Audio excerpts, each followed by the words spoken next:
वालेकुम। आज हम ब्लड रिलेशंस के क्वेश्चन सॉल्व करेंगे।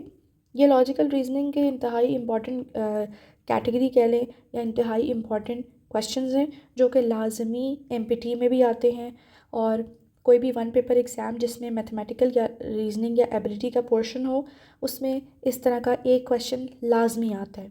कॉम्प्लेक्स आ सकता है, आसान सा आ सकता है, लेकिन आई एम प्रिटी श्योर कि जितने एग्ज़ाम्स अब तक मैंने दिए हैं और वन पेपर एग्ज़ाम या सीएसएस जो अटैम्प्ट किए हैं उसमें हमेशा एमपीटी में भी ये इस तरह के क्वेश्चंस आते हैं और वन पेपर एग्ज़ाम में भी मैथ के पोर्शन में इस तरह का एक आधा क्वेश्चन लाजमी देखने को मिलता है।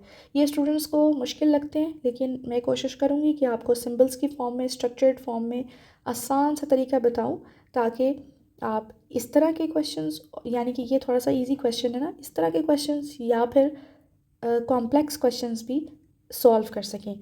तो स्टार्ट करते हैं। बेसिकली आपको जो क्लूज़ दिए हुए होते हैं या जो डेटा या इंफॉर्मेशन दी होती है उसको यूज़ करके आपने एक स्ट्रक्चर बनाना होता है सिंबल्स की फॉर्म में, और वो आसान होता है वो, ठीक है। वो बना के आपने लॉजिकल रीजनिंग लगानी होती है और रिलेशन बताना होता है जो उसने पूछा होता है, ठीक है। तो ये एक सामने बड़ा सिंपल सा क्वेश्चन है, इसको हम शुरू करते हैं। इसी तरह के और भी क्वेश्चन हम सॉल्व करेंगे। आहिस्ता आहिस्ता हम डिफ़िकल्टी लेवल बढ़ाते जाएंगे ताकि आपको आसान तरीके से, अच्छे तरीके से समझ आ जाए। तो A and B are brothers, C and D are sisters, A's son is D's brother, how is B related to C? अब देखने में बहुत कॉम्प्लेक्स लग रहा है, लेकिन देखें, एक ये इन्फॉर्मेशन है, एक ये इन्फॉर्मेशन है और एक ये इन्फॉर्मेशन है। सबसे पहले हम इसको सिंबल्स के फॉर्म में लिखते हैं। देखिए, ब्रदर्स हैं, ए एंड बी ब्रदर्स, तो हमने क्या करना है, जितने भी सिबलिंग्स होंगे ना उसको हमने लीनियर फॉर्म में लिखना है। मैं चाहूँ तो आपको अलग से पहले सिंबल्स के बारे में बता सकती हूँ कि ब्रदर्स यानी मेल हो तो आपने क्या सिंबल लगाना है, फीमेल हो तो क्या, लेकिन उससे आप, अगर आप बिगिनर हैं तो आप कन्फ्यूज़ हो जाएंगे। तो क्वेश्चन सॉल्व करते करते मैं आपको बताती जाती हूँ, ठीक है। तो जब भी कोई सेम जनरेशन का बंदा होगा ना, जैसे सिबलिंग्स होते हैं, कज़न्स होते हैं, तो हमने यूँ लीनियर फॉर्म में उसको लिखना होता है, ठीक है। अगर नेक्स्ट जनरेशन का होगा तो हम डाउनवर्ड एरो लगाएंगे। अगर हमसे अपर जनरेशन होगी, यानी कि हमारे parents, grandparents, in laws यानी father in law, mother in law, तो हम यूँ ऐसे अपवर्ड एरो लगाते हैं।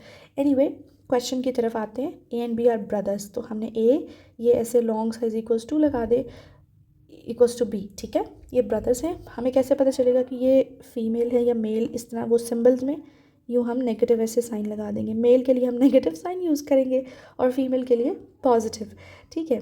आप अपनी मर्ज़ी से सिंबल्स दे सकते हैं, इसमें कोई रूल नहीं है, हार्ड एंड फास्ट रूल नहीं है, अपनी मर्ज़ी से आप सिंबल्स बना सकते हैं। अच्छा, सी एंड डी आर सिस्टर्स, तो सी एंड डी ऐसे सिस्टर्स। अब सिस्टर्स को हम ऐसे पॉजिटिव से शो करेंगे, ठीक है। अच्छा, एक इन्फॉर्मेशन लिख ली, दूसरी इन्फॉर्मेशन लिख ली, तीसरी इन्फॉर्मेशन में क्या कहता है, ए इज़ सन, यानी कि ए का कोई बेटा है, तो उससे अपर लोअर जनरेशन है ना, तो हम ऐसे लिख लेंगे उसका कोई बेटा है। अब वो बेटा क्या है, इज़ डीज ब्रदर, ठीक है। ये जो डी था ना, ये वाला ऊपर जो उसने बताया था, ये जो सन है ये उसका भाई है, यानी कि डी उसकी बहन है। अब इनकी एक और बहन भी तो है, ये सी, ये भी यहीं पर लिख लेते हैं। तो ये हमने बना लिया। बेसिकली ये क्या है, सिबलिंग्स हैं और इनका फादर कौन है, ए, और बी कौन है, इस ए का भाई। तो बेसिकली ये जो सन जो है इसको हम let's suppose C D E कह लेते हैं। ई, डी और सी जो है ये बी के भाई के बच्चे हैं, ठीक है। यानी बी क्या लगा, इनका चचा। और इंग्लिश में लिखेंगे, अब ये पेपर में नहीं, आपने लिख देना, आपको समझाने के लिए बोला है। अच्छा, आंसर आप लिखोगे पैटर्नल अंकल। अगर बहन के बच्चे होते तो मैटरनल अंकल लिखते। समझ आ गई? आई होप आपको अच्छे से समझ आई होगी। अब हम नेक्स्ट वीडियो में थोड़ा सा डिफ़िकल्ट क्वेश्चन करेंगे ताकि आपको मज़ीद समझ आ जाए। ओके, टेक केयर, अल्लाह हाफिज़।